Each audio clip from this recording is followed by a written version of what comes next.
खवातीन साहब, आज मैं आपको ये ब्रेकिंग न्यूज देता हूँ। आगा माजिद के छोड़ के जाने की असल वजह अब्दुर्रहमान अमजद साहब थे। बहुत अच्छे मेरे सर, डाल इस बात को आप कैसे क्लियर करेंगे? आप बताएंगे मैं बताऊं? आप बता दें चले। खवातीन साहब, एक सेगमेंट था मुखबरनामा उसमें मुखबरियां आया करती थी दाएं बाएं से, ठीक है, और वो मुखबरी मौसूफ रिसीव किया करते थे। अब जब वो रिसीव करते थे तो उसको एक कागज पे लिख के आफ्ताब साहब के आने से पहले उस मुखबरी का जो जिसे कहते नहीं है खुलासा, वो इन्होंने बयान करना होता था कॉमेडियंस को, जो उस टाइम पे परफॉर्मर थे आगा माजिद साहब और नासिर चनियोटी चेला। साहब चेला, नासिर भी चिल थे। उन्होंने कहा खैर है वो क्या आफ्ताब साहब का था ना, तहरीरों में मेजबान में नाम आता था, तो नासिर भाई कहते थे कि उनका नाम आंदा है, वो बहुत ही गल लेगी खुशमी में थे वैसे आपस की बात है। ठीक है, इसने कहीं उसे कह दिया कि आगा साहब आज जी मुखबरी है ना उसे देते रहे हो, लेकिन ਤੁਹਾਡੇ वास्ते मसला बन जाना है। अच्छा मैंने नहीं कहा वैसे। तो वो मुखबरी करते हैं, इसने कह दिया कि आगा साहब मुखबरी जी है ना बहुत भारी है, तो तरीके से कीजिएगा। हाँ, तरीके से कीजिए, यूफमाइज करके। इस बात को आगा साहब ने फील कर लिया कि पता नहीं मैं मुखबरी करांगा तो मेरा की होएगा। आगे आप बताएं क्या हुआ? उसके बाद जी उसने हर रोज कहना जी मैं नहीं करना मुखबरना, दीप्ति दी पैन दी फलाना टिंगड़ा। आफ्ताब साहब ने रोज आना, रोज उसको समझाना कि तहरीर मजमान मैं हूँ, आपको पकड़ेगा तो मुझे पकड़ेगा, मेरा नाम लगाइएगा, मैं अंदर जाऊंगा। एक दिन कहता है एंड टाइम ते ਅਸੀਂ फोन करना है, ਤੁਸੀਂ फोन ही साड़ा नहीं सुनना। कहते थे उठते 3 बजे ਅਸੀਂ फोन करना है, लेकिन अच्छा कोई बात नहीं हम दोबारा कर लेते सानू पेंजा पूंजा पै जाना फिर पै जाने।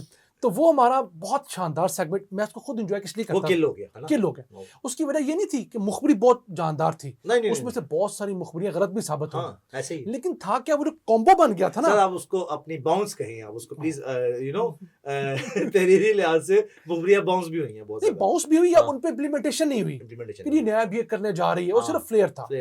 लेकिन चूंकि दौर ऐसा था 2015, 16, 17 नैब और नवाज शरीफ के जाने का टाइम था जी, तो उस वक्त ये था कि फिर आगा माजिद जो था वो इतना खौफजदा हो गया कि अच्छा, लेकिन उस टाइम खौफजदा होना बनता नहीं था। आज के दौर में मुखबरी की जाती तो वाकई अंदर जाना बनता है।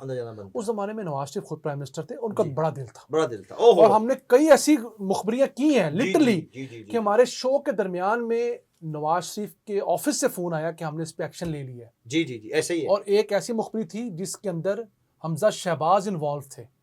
मुझे कैसे पता लगा? मैं केस के सिलसिले में 2 साल बाद एक डीजी साहब को मिलने गया, तो डीजी साहब ने मुझे बहुत प्रोटोकॉल दिया। मैं बड़ा हैरान, मैं कहा डीजी साहब मुझे पहचान गए हैं, बड़ा प्रोटोकॉल दे रहा है और ये चाय बिस्किट। बाद में जब मैंने उनसे काम शाम कहा, उन्होंने मेरा काम आधा कर दिया, मैंने कहा मैं कहा सर इजाज़त दें। कहते इजाज़त तो मैं आपको दे दूंगा, लेकिन आपने मेरे साथ बड़ी ज्यादती की हुई है। मैं कहा सर मेरा ख्याल है मैं ज़िंदगी में फर्स्ट टाइम आपको मिल रहा हूँ।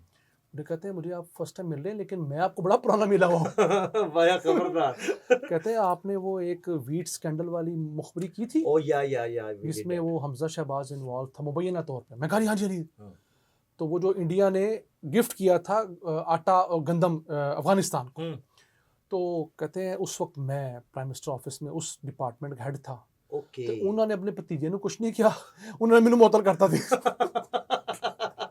तो पर मैं कितने साल 1.5 साल ओएसडी रह के आया हूं, तो आपकी जो मेहरबानी है मेरे वहां फील की हुई है। तू तो डर रहे है कि डीजी साहब को घर जानते। डीजी साहब ने फिर मेरा काम कोई ना 2 महीने नहीं किया, लेकिन उनकी मेहरबानी फिर उन्होंने, मैं होता मैंने 5 साल नहीं करना था, उन्होंने करवा दिया, उनकी मेहरबानी है। लेकिन ये बात आज आपने की भी है और ये मेंशन करनी बहुत जरूरी है कि मियां साहब का दिल बहुत बड़ा। हाँ, मियां नवाज शरीफ साहब का दिल। और मियां नवाज शरीफ साहब, क्योंकि हम उस फॉर्मेट में सब लोगों को जानते हैं, एक मियां साहब और एक पीपल्स पार्टी, जरदारी साहब एंड बिलावल साहब एज वेल, इनकी दिल बहुत कुशादा है। इनके ऊपर मुखबरियां कर लो, तनकीद कर लो, इन्होंने कहा सह जाते थे। बाकी लोग आजकल जो है ना थोड़ा सा मामला आपको पता ही है। अच्छा।